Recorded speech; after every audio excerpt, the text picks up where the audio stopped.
Originaire de Biélorussie, enfance à Tel Aviv, études à New York et à Harvard, rien dans sa trajectoire ne semble destiner Shimon Peres au français. C'est une langue de travail qu'il parle correctement sans en être un spécialiste. Ce francophone cultive surtout une profonde francophilie. Comme vous savez peut-être, j'ai une histoire avec la France. Mon amour, respect pour la France, il existe il y a presque un quart de siècle. J'ai commencé ici comme un très jeune homme. J'ai trouvé ici beaucoup d'amis, beaucoup d'amitiés. Cette histoire d'amour d'un quart de siècle, c'est dans les années 50 qu'elle naît. Il est alors aux côtés du père fondateur de l'État d'Israël, David Ben Gourion.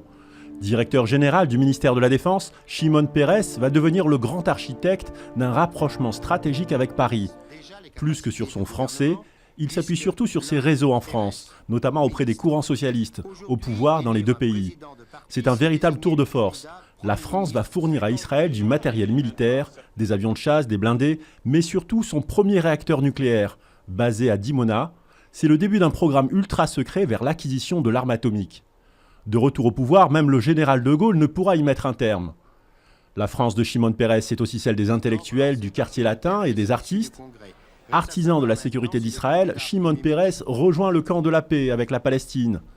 En 1992, quand le dessinateur Plantu lui présente un dessin fait par le chef de l'Organisation de libération de la Palestine, Yasser Arafat, Shimon Peres prend à son tour le stylo. Peut-être une tendance vers une solution, mais pas la solution même.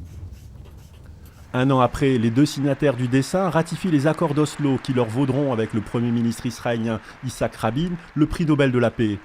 Au fait de sa notoriété internationale, une ombre au tableau. Shimon Peres, le francophile et ministre des Affaires étrangères, échoue à faire adhérer Israël à l'Organisation internationale de la francophonie, faute d'unanimité des pays membres. Une ambition qui reste jusqu'à aujourd'hui dans l'impasse, comme la paix.